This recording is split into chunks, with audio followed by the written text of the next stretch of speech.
Welcome in, everybody, once again. Thank you so much for being a part of Pro Football Entertainment. I'm Ben Parker. That is Austin Freed, and that is Shane Ratliff. And we are covering, once again, another NFL offense.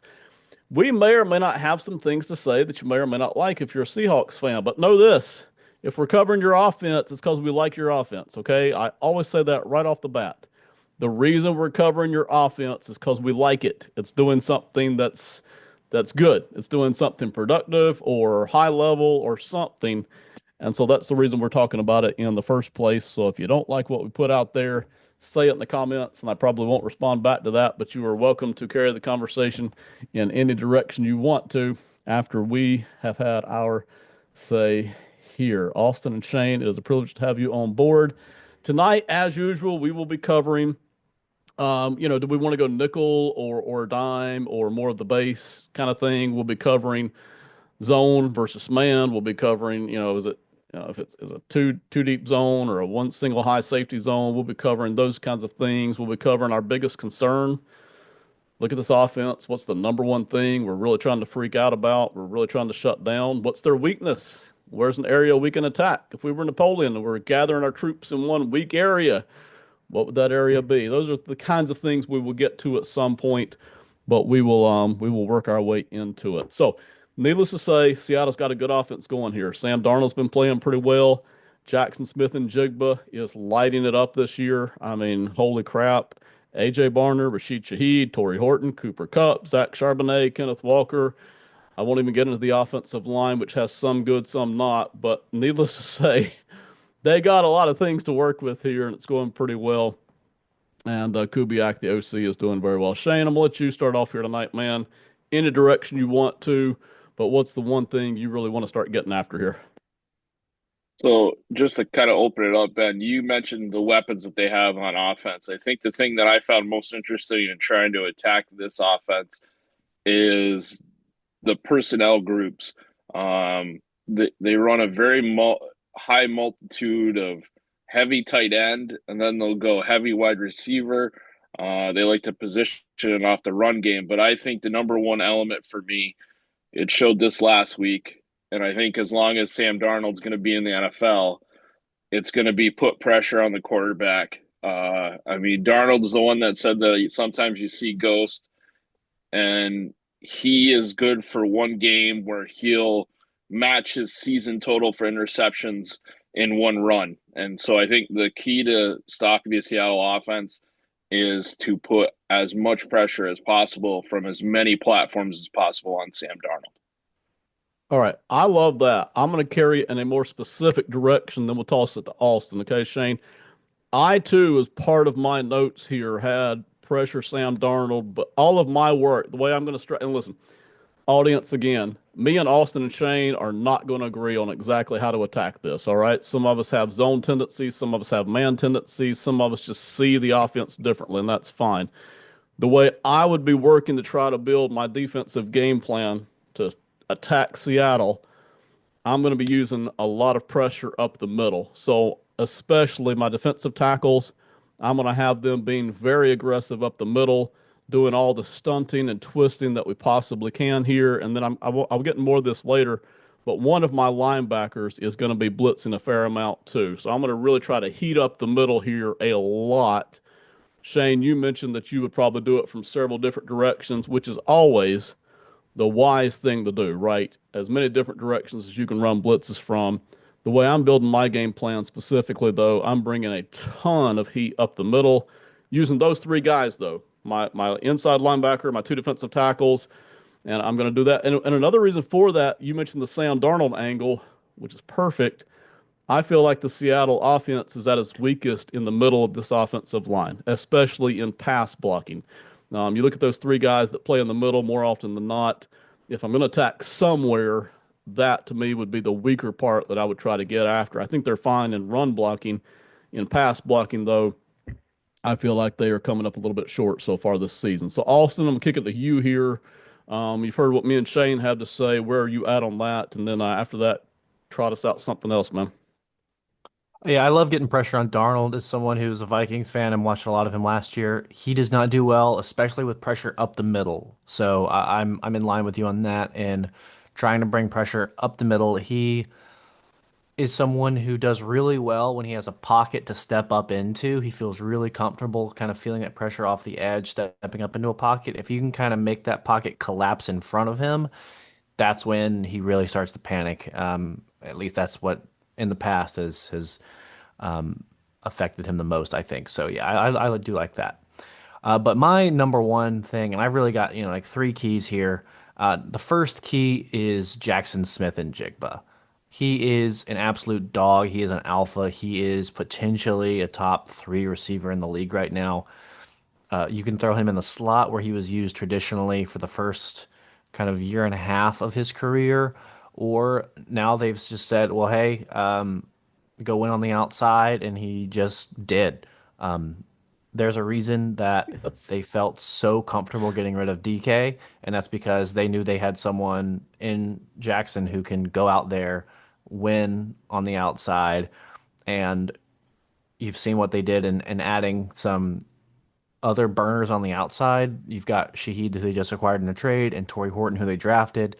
There's your burners outside, who can be more of like that sacrificial deep ball, go get it guy that lets JSN then move around the formation however he wants. So there's really no one way to just say, hey, I want to stop JSN other than if you have a dog alpha number one type guy at corner, sick him on JSN as best as you can, and then always have a safety over top because he is a burner. Like it's not showed up really in his 40 time from his combine, but he's one of those guys who has continued to develop really well into the league and has definitely shaved off a few seconds of that 40 time, even though I thought in college he played faster than he ran at the Hmm. combine. So, Yeah.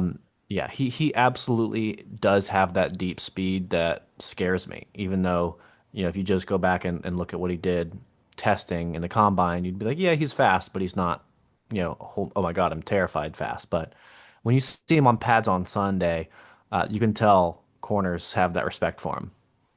Most people liked Jackson Smith and Jigba coming out of the draft. Some people were very high on him, and they've had to be a little patient. But he's here. I mean, and he was here last year, but this year Hmm. especially, he has just exploded into everything that even the most faithful JSN person may not have necessarily thought he could be. He is that. Austin, you're almost reading straight off of my notes here. One of the I I always question whether or not a wide receiver is going to be my number one thing to stop, but in this case, I think it was where I was going to start at. That's my starting point here. I want to stop Jackson Smith and Jigba, not necessarily from catching every pass, because I don't think that's a realistic goal. I just want to stop him from racking up tons of yards. So what I wrote was, don't let Jackson Smith and Jigba have anything easy. Now, the way I'm going to do that is, and you mentioned two things here. Number one, I'm going to have the safety right over the top of them. So if we assume here that this is Jackson Smith and Jigba right here on the left side of your screen, I'm always going to have a safety playing somewhere over the top of him, whether it's, lower down, kind of keeping an eye on the run game, or whether it's deeper, kind of watching that upper third. I'm always going to have a guy on that side with his number one job being Jackson Smith and Jigba. He's going to have more responsibilities than that, but that's always going to be his number one job is to not let JSN tee off on us. I didn't necessarily try to grab my best defensive back, and you did, and that might be the right way to go. What I did try to do with my defensive back, I'm going to grab the speediest guy I have who's also a good tackler. And the idea behind that is I'm almost treating him like a slot receiver at that point since I have a safety over the top. So my idea is I just want somebody who's going to be all over him, sticky, no matter wherever he goes. This guy's at least close enough to always make a tackle.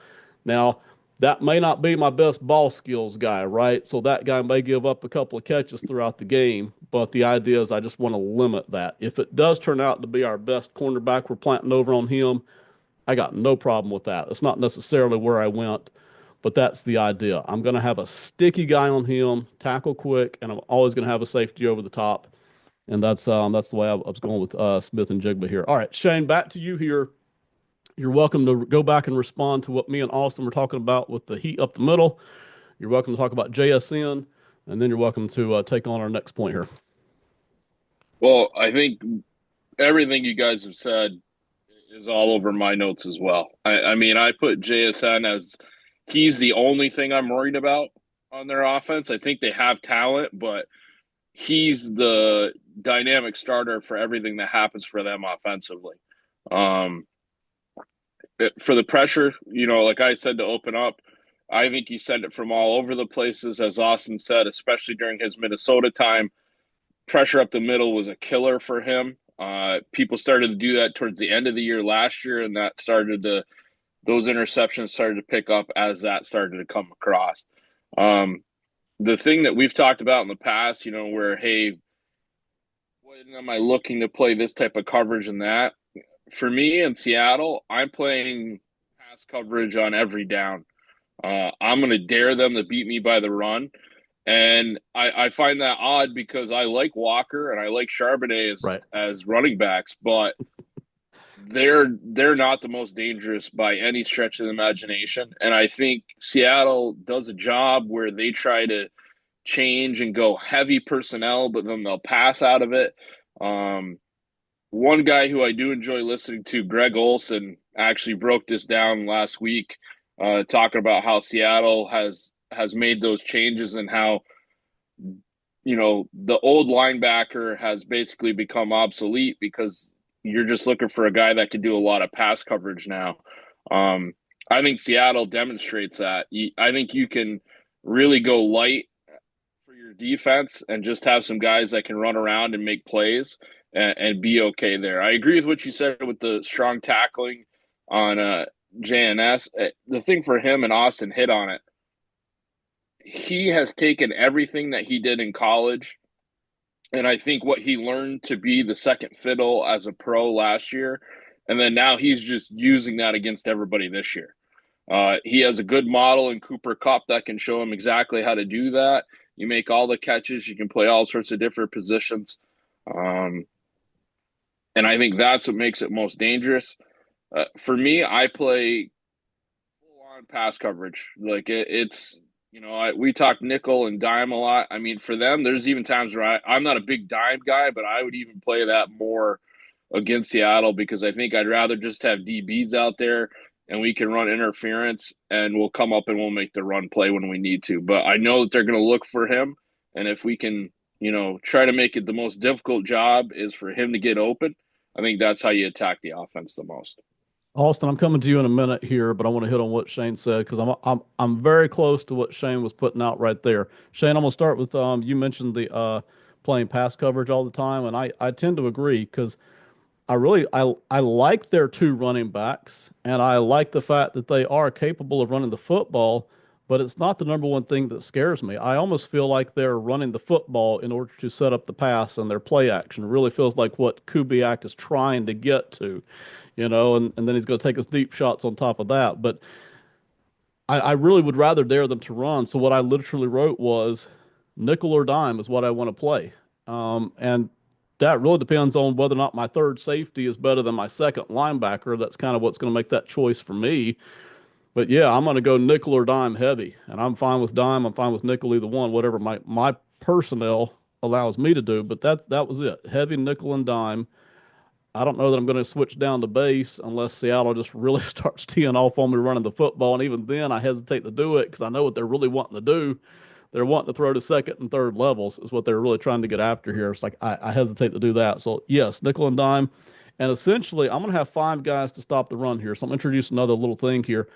Um, this guy is going to turn into, I'll put him over here because he's going to turn into a defensive back, basically. So I basically got these five guys right here, one linebacker, four defensive linemen to stop the run. I'm going to have my edges playing farther out because Seattle loves to do a lot of outside zone. That's really their base run style is outside zone. They like to set you up for a little inside zone, a little gap scheme, but mainly they're outside zone. So what I'd love to do when they start moving their offensive linemen out here, I'd love to have my edges farther out here to funnel as much of that back toward the inside as I can. They really would rather run to the outside. They've even said as much. I think Coach McDonald said as much in a press conference at one point. So I'm going to try here with five men to effectively control this running game. I know I can't shut it down, but I'm going to try to kind of control it that way funnel it back inside. And Shane, like you said, we'll try to run up and make the tackle on as many of these plays as I can. So, all right, Austin, we just covered several things there. I think a trifecta right there in one. So you're welcome to touch on any of that, whether or not you see it the same way, and then do your next thing, man.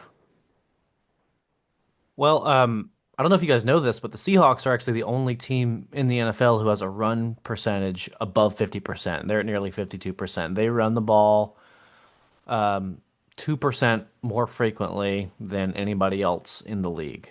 And that does make me a little bit nervous to just let them run all day because I think that's kind of what they want is to just be able to run. I think that's like the identity of this offense, but they haven't necessarily been effective at it. They're towards the bottom of the league in almost Right. every meaningful category when running the ball, but Yeah. they do it a lot, and they have two very talented backs, as we've mentioned, that I don't want to let either of them really get out in space. So I'm less inclined to run more nickel or dime than usual. I would just kind of stay at my regular rate, whatever that happens to be for my team. I would be sort of in my base, whatever my base of my team would be. I would be in my base a lot because that's my base. That's what my guys feel the most comfortable in traditionally, and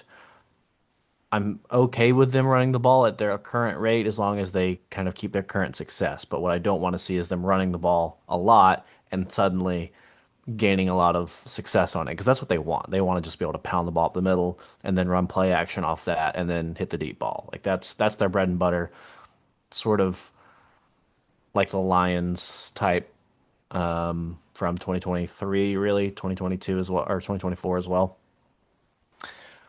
But going on to my next point, I said I had 3 points. First one, Jackson Smith and Jigba. My second one is number 11 on the Seahawks. An absolutely phenomenal wide receiver, number 11. He was a rookie in 2023, second fiddle behind DK. Next year, Pro Bowler, and then third year, number one receiver on this team. And so, yeah, my eyes are just locked on number 11 at all times. You know, it's really that guy. That guy is going to give you problems all day and all night. Early downs, late downs, first quarter, fourth quarter, doesn't matter. If you are not prepared for him, he is going to do you in. So again, that's where I'm going here for my second key point here. Number 11 on that Seahawks team, my wide receiver man. Yeah, he's pretty good. In case anybody hasn't been paying attention, and I get it, some not everybody gets to pay attention to every team, but he's pretty good. So, all right, excellent work there, Austin. And just so the audience is clear, that's a point where we're starting to see it differently. Austin's a little more worried about the run than we are, especially up the inside. Which I will say, one of the weaknesses of the way I am setting up my defense here, one of the not weakness so much, but a soft point because I can't stop everything is going to be inside zone. All right. And that was one of the things I was willing to sacrifice because I don't want to sacrifice the run game and I don't want to sacrifice all the outside runs they like to do. So I was willing from time to time, if they can catch me at it, to sacrifice a little bit of that inside zone, which I will be a little bit susceptible to the way I'm setting up. Austin is wanting to pack it in a little bit more. Whatever base we usually play, he's wanting to play a little bit more of that to handle the run. All right, Shane, back to you, man. Give us something else to work off of here. Well, I think playing off of what Austin brought up, actually, it was going to be my next point. Austin mentioned how they're heavy in the run game percentage wise. Kubiak runs an awful lot non-traditional running downs.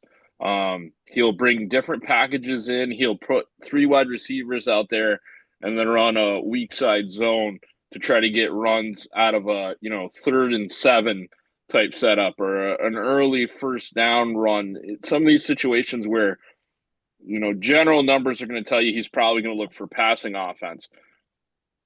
The thing for me, and Ben mentioned your interior versus your tackles on the offensive line. I think having Gray Zabel hurt now also makes it a little bit easier to attack him with the middle as well.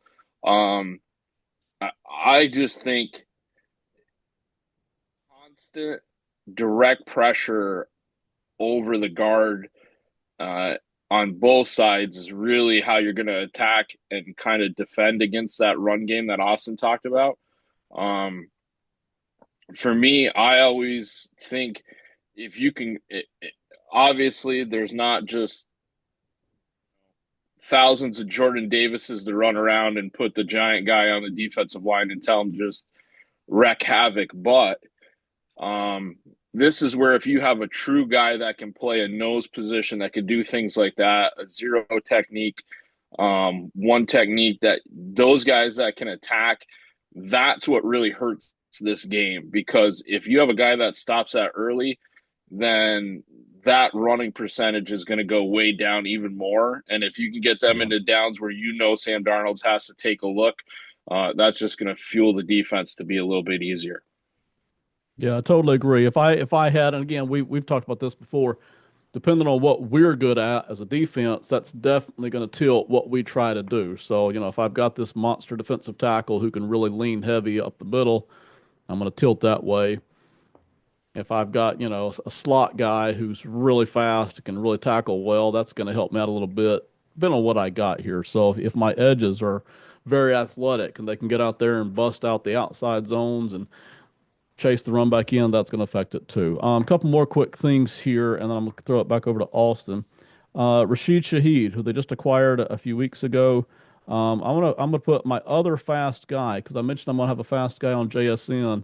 I'm gonna have my other fast guy on Shaheed. So if we say that Rashid Shaheed is right in here on the right side of the screen, I'm gonna have a very fast guy on him as well, but I'm going to have him playing off. I'm going to force Shaheed to beat me underneath. I'm not going to allow Shaheed to get these deep, 60-yard bombs that they're hoping they catch him, which is what Kubiak did with him back in New Orleans for the little bit of time that they were together. They were able to hook up a little bit that way as well. Part of the reason they picked him up here, it just really, boy, I'm going to force Shaheed to work underneath. Not saying that he can't do that, but his special thing is go catch you when napping over the top. So I'm going to have two safeties, but this the one safety's primary job is to watch JSN. So the other safety can't be locked into Shaheed the whole time. All right, but he is going to be over here. He is going to be keeping an eye on that, but it's going to be this guy's primary job to not get beat over the top. All right, so he's going to play off man on Shaheed, come up and make the tackle whenever Shaheed catches the ball underneath. Another thing, I'm going to put a guy on Barner, AJ Barner. We still got AJ Barner and Cooper Kupp to deal with. We still got Torrey Horton, the rookie, when he's healthy to deal with. He's been showing effective as well. Um, we're just going to cover them the best we can, but they're not my primary concerns. I'll put a physical guy on Barner who can tackle good, hopefully limit all of that after the catch stuff that they do. He gets involved a good bit in the blocking game too. So I want a physical guy who can stand up to Barner in the blocking, maybe wear out Barner a little bit there as well. But I'm mainly just looking to take away the yak on Barner if he catches the ball. So that's Shaheed, that's Barner, and that's a couple other guys. Austin, I believe you said you had one more point, correct, man? Yes, I do have one more point, and this goes back to Darnold. Well, there's a side note. I would just hire Chris Shula as my defensive coordinator, because Sam Darnold has, in my recent memory at least, I can think of three times that he has played against the Rams, and since 2024, and all three of them have been absolutely horrible losses, Mm-hmm. including last week where he threw four interceptions, and the playoffs in 2024 where he absolutely blew up. So Shula just has Darnold's number. And if you go back and watch the game film from week 11, Darnold did his classic thing where he is absolutely phenomenal pre-snap and gets a little bit of pressure, and then his ability to progress through reads just kind of goes out the window.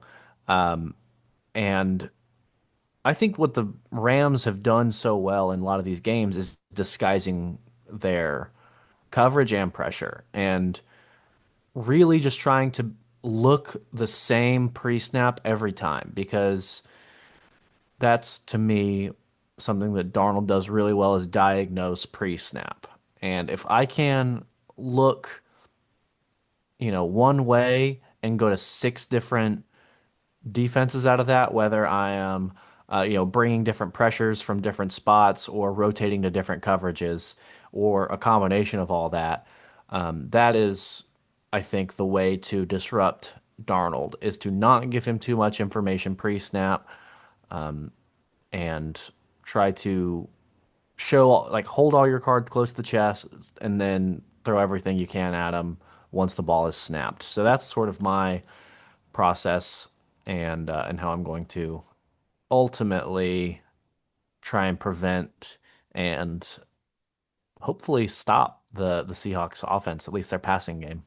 Right. And listen, if you're in the audience, one of the things that the three of us say every week, you're not going to shut these offenses down. We know that. We're just having fun trying to talk about how to slow them down a little bit, give ourselves a chance to win this game by a point instead of losing it by two touchdowns. All right. So this is some of the stuff we're looking to try to do. I'm gonna come back to each of you for final word on the Seahawks offense in just a minute. But Austin, something you said lines up with exactly my last note here, um, and that was the disguising of the defenses. So, um, i- i- among everything else that I'm doing, I'm going to play a lot. I'm going to play cover two a lot. That's going to be my primary thing. I'm going to play a bunch of man blended with zone, back and forth, back and forth, back and forth the entire game. I'm going to mix in other coverages too, of course.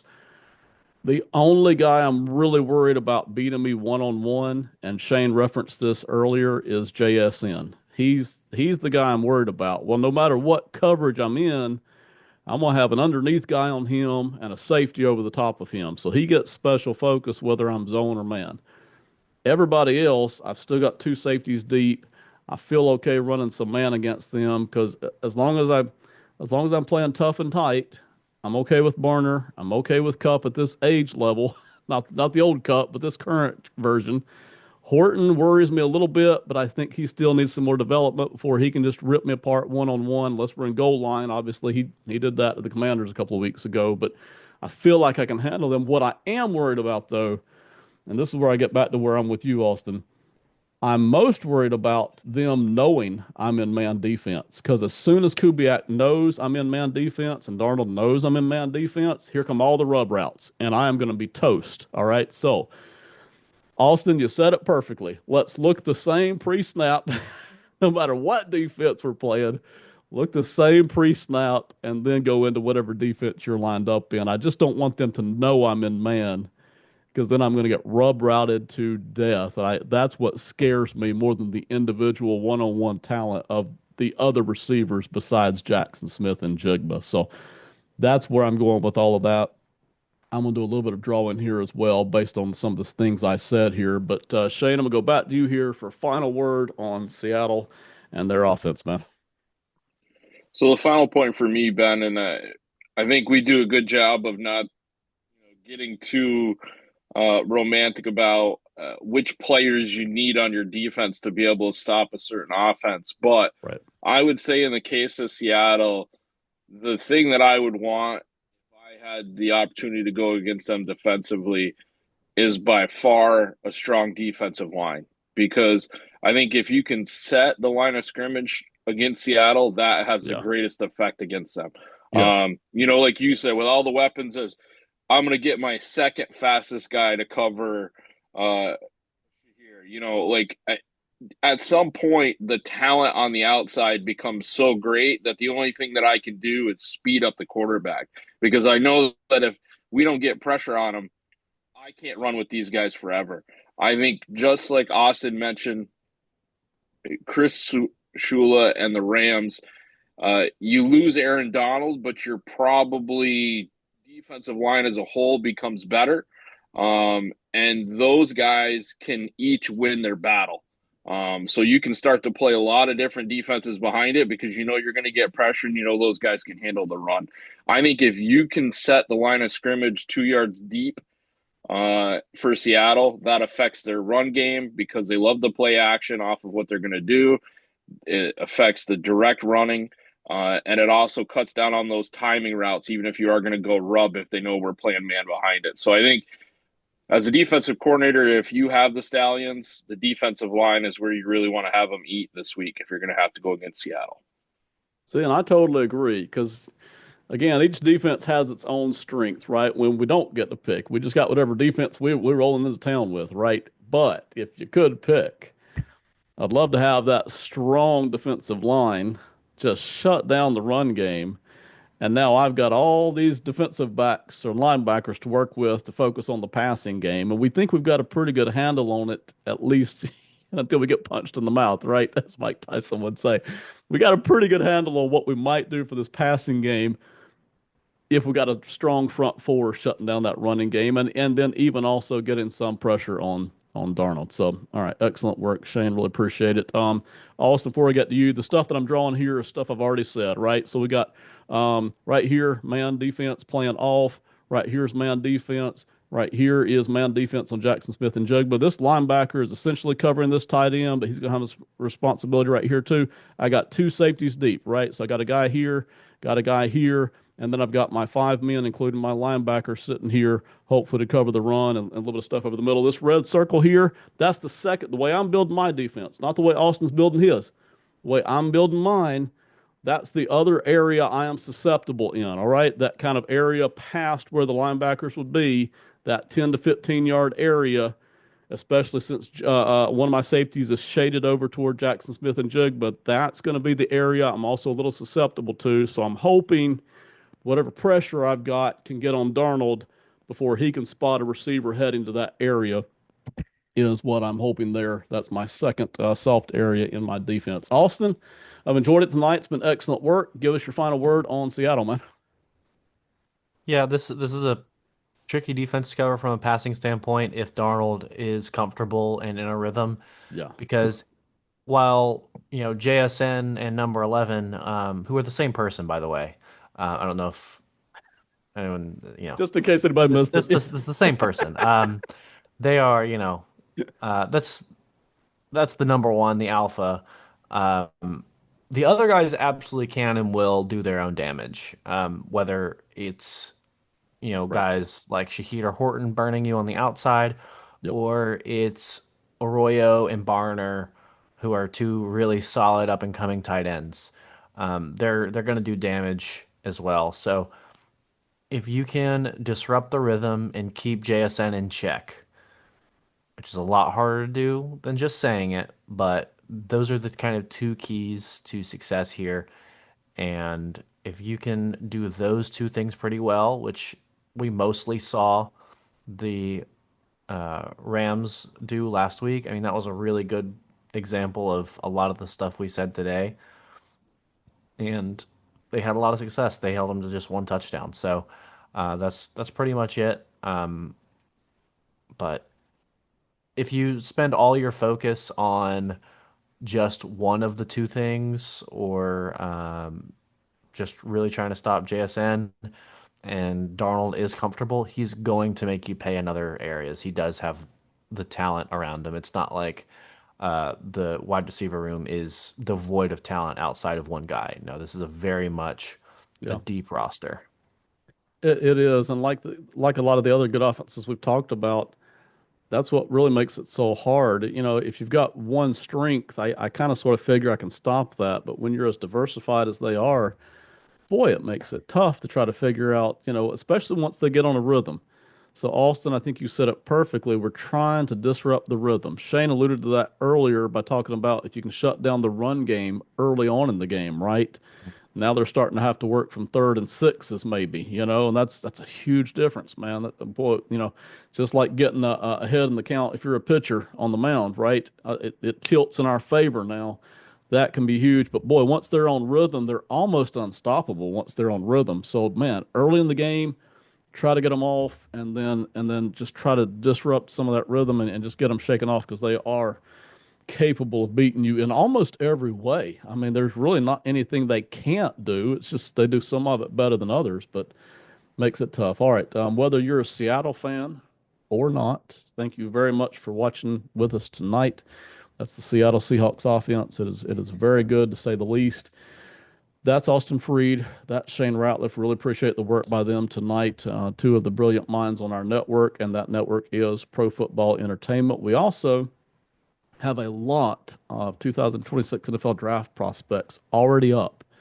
We've got a bunch more coming between now and the time the draft gets here. We've got a lot more. It'll be mostly focused on defensive front seven guys, and then the offensive 7-on-7 guys is where we're because we can't cover everybody, so we're tending to pour more of our time and resources. But go check that out on this same channel. Everybody, thank you all so much for being a part. Have a great one, and good night.